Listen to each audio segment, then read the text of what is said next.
So I think this would be a shock to a lot of Canadians that unions in Canada have such a privileged position. So how does this system, if it's not serving the workers, who is it serving then, John? Labor board chairs would say, John, stop it. Please just recognize labor relations is about the institutional parties. A couple of labor board chairs have said to me in different words over the two and a Hmm. half decades that we've run Labor Watch to be of what service we can to Canadian workers. They've said labor relations about the institutional parties, meaning the employer, the union, the officials at the labor board, and the people at the Ministry of Labor who sometimes are involved in mediation and arbitration of Mm. bargaining Hmm. or strikes or lockouts. Because, you know, and I mean no disrespect to the lawyers of employers and unions and the labor board adjudicators, the vice chairs, the judges that some people would call them that Hmm. make decisions, who are very often lawyers. They're there making the system work the way it's been unfolded, designed, and upheld by our courts. And so they're working together to solve problems and solve the issues that come before them. But while there's occasionally employees who are witnesses in a proceeding, they're either there on behalf of one party or another to make a case out, or they're there alone. I have sat in labor board hearings at the back of the room while employees who are trying to get their decertification through have actually been disrespected in front of the vice chair. It was Interesting. So, unfortunate. so this system really begs a lot of serious questions. It sounds like you're saying the system, the way it's set up and is unfolded, it kind of serves itself. It serves union leaders first and foremost. It serves employers second. And then, the labor board and the Ministry of Labor do their thing. Okay, so we've talked a little bit about the courts, the law really enabling unionization and really, frankly, undermining in Canada the rights of working people. Let's talk a little bit about politicians, elected officials. Surely they're in charge. Surely they care about workers. Um, what is their role in labor relations in this country? Well, left of center political parties, particularly the NDP, the Parti Québécois, the Bloc Québécois, have historically been very favorable to union leaders.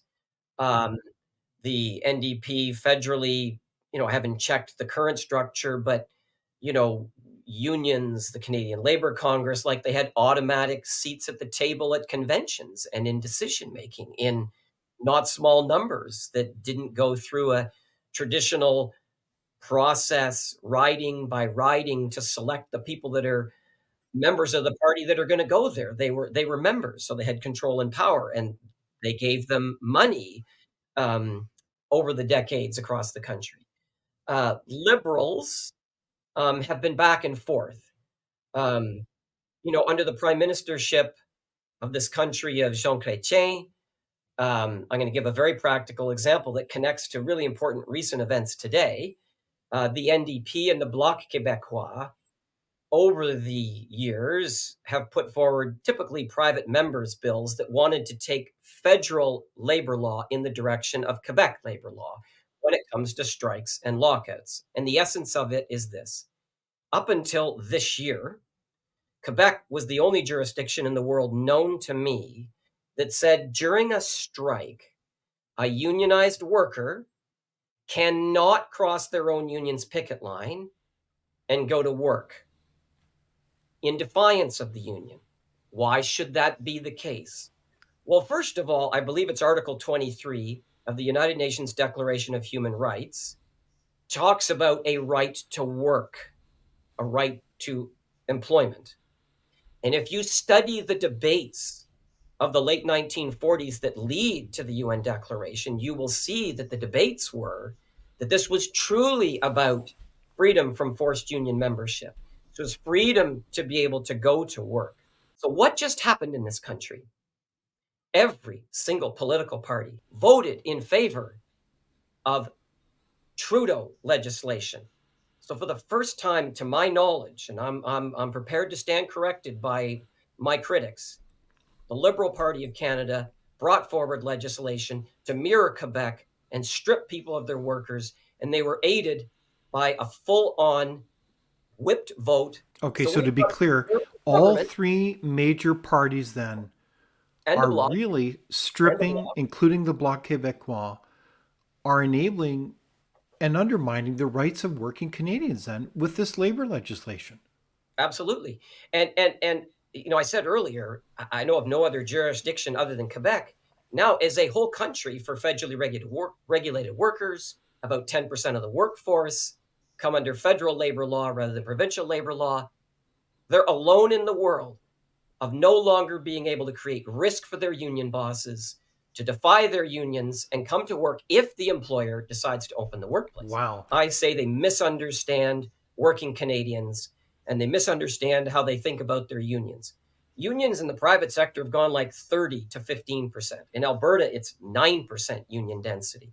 Okay. Hmm. Um, the reason unions lose a lot of union drives, can't get workers unionized, is people don't want them.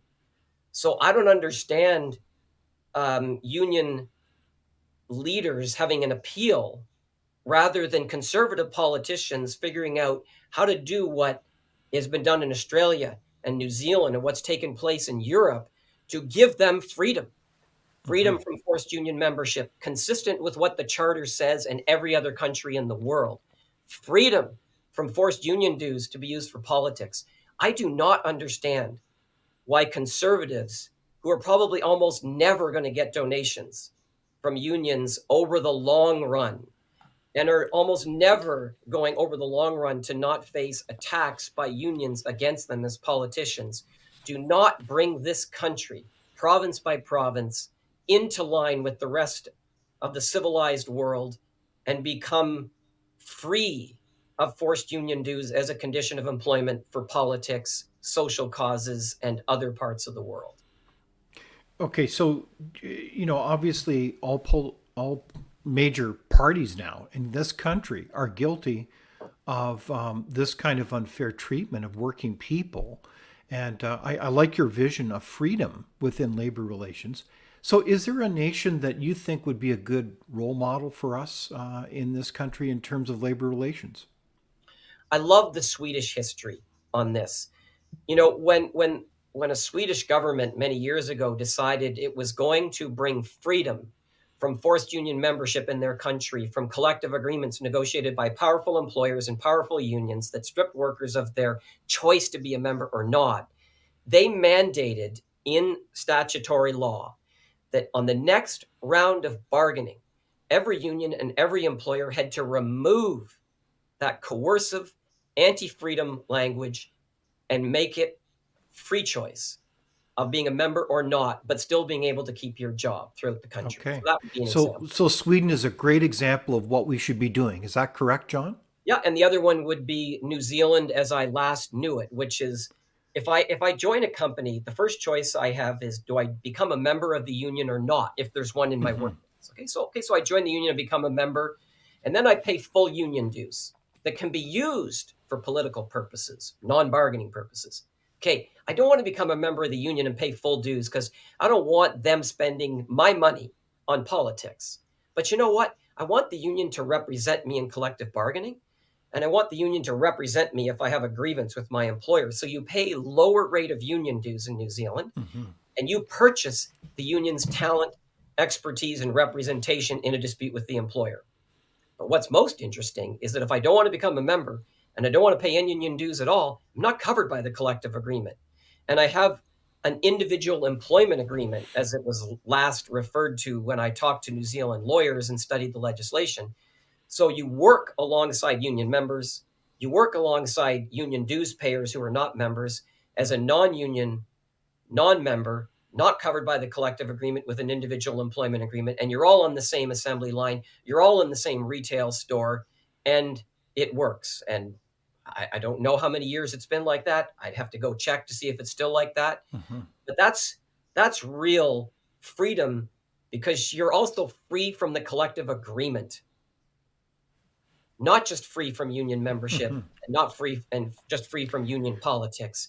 It That's a makes sense. true workplace choice that I believe is the most consistent scheme with the United Nations Declaration of Human Rights and the debates that created that section of that instrument. Okay, so this helps explain a lot of the political scene, the policy scene that's happening in this country, John, because you're basically confirming that unions have a incredible advantage, a privileged position to both unionize, control your money, and basically flood the political scene with their money using and advocating for a radical political ideology. That's really transformed Well, our look, country. That would explain a lot of it, wouldn't it, John? absolutely explains a lot of things. They have too much power over unionized workers. And too much power is never a good thing for accountability and for raising your standards. We have what amount to compelled customers. I don't think we want to have a country where you're compelled to shop at one grocery store. You're compelled to get your cell phone from only one place. And yes, you can change unions. Yes, you can remove your unions, but it's difficult. And when the union can get in on cards using talented professionals and lots of money, Hmm. and you're a unionized worker and you want to remove the union, and it's a complicated legal process, and yes, it happens, and yes, some workers achieve, but unions take your union dues and fight against workers, and you can't call the labor board to contest union misconduct like you can contest employer misconduct, as I said earlier. So this causes union talent at its senior levels to go down because they have too much power, they can get away with too much, and they're not really accountable. And our labor boards, I've just seen it too many times. Okay. I've read the stories, I've sat in these labor board hearings, I've read the decisions. Our labor boards, our case law are not about working Canadians. They're about the powerful elites at the top. But the fact that our system does not do the same for the rank and file workers who do not move in those lobbying circles and lobbying meetings, and they're not at the special events where these people are, their voices, there's nobody who speaks for them, truly speaks for them.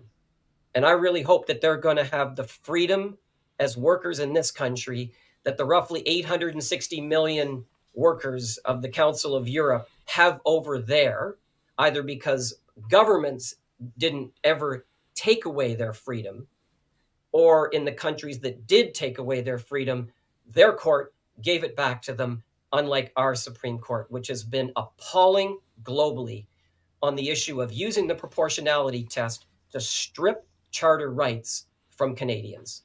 Well, thank you very much, John Mortimer, for joining us today and for challenging us to think about how do we, frankly, rebalance labor relations in this country so that working people, all Canadians, can have a voice not only in our political process, but ironically within their union. It'd be great to join the free world sometime in labor relations in this country. And maybe we'll have some premiers who will really care about the workers of their provinces, and we'll have a new prime minister who will do the same. Thank you, John. All the best. Without open discussion and debate, you're not thinking, nor are you free. Comment below. We'd love for you to join the conversation.